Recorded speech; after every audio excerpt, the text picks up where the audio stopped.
A woman can communicate with cats through her mind. And for all you cats watching,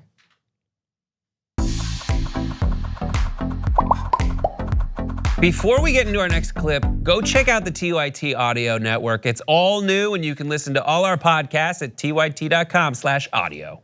There was a mountain lion who invaded a woman's living room, but what could have ended in tragedy ended in kind of like a strange bond between this woman and the mountain lion. She said that she was able to read his energy, or actually we don't know the gender of the mountain lion, and I should make that clear, but okay, the mountain lion. So while apparently seeking refuge from wildfires in Oregon, a mountain lion entered a woman's home. The woman, Facebook user Lauren Taylor, then described her encounter with the mountain lion, which is incredibly heartwarming and just really peaceful. So she knows that cats are extremely psychic and perceptive of energy, and this lion could have been dangerous in an energy field. The lion is bored, moving along. Fear or anger. I'm gonna get there, Derrick.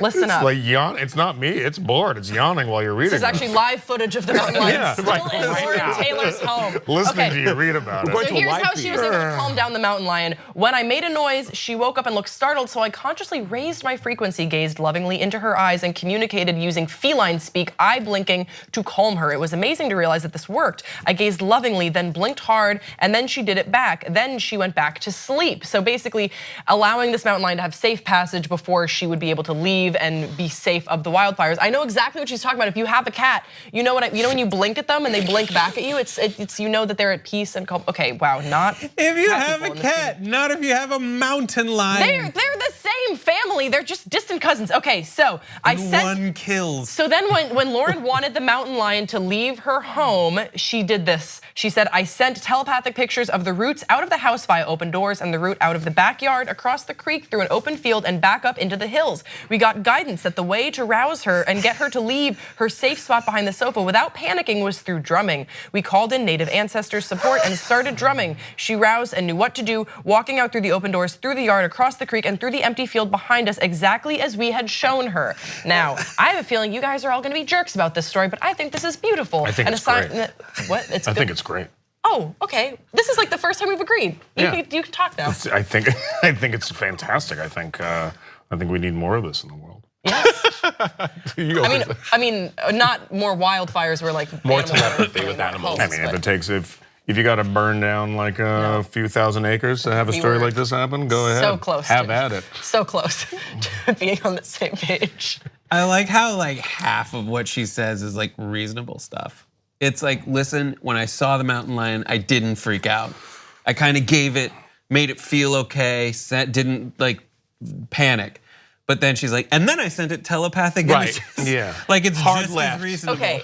I know that sounds crazy and it's easy to be like judgmental and like think that she's loopy through reading that, but I think that what she's talking about is just making sure that the mountain lion feels like calm and safe, and creating a positive, safe atmosphere, not freaking out and panicking and screaming and slamming doors or whatever. And I do think that animals, as we know, can sense energy levels for sure. Like if you meet a dog, sometimes I like to do this. I have a pit bull. I sometimes like to pretend like I'm afraid of him just to see how he reacts. Like he'll just come into a room and be like, oh my gosh. And like he can sense that and he freaks out too. It's I don't do it that often, but I just was curious to see how he'd react. And they can sense energy levels. That's not You far-fetched, Grace. abuse your dog? No. What? That's what she said. No, it's just like, it's like a game, but I don't do it that often. I did it a few times. That woman's like Charles Manson. What? Like when Charles Manson will say something that kind of makes sense, so it'll just be like, oh, you know what? Everybody made me a scapegoat, and they used me to prop up people's political needs, through what they claim I did. And then last night there was a banana with sunglasses having sex with my dog, and you're like, I was kind of there with you, but then the banana with sunglasses having sex with your dog is the part that made sense.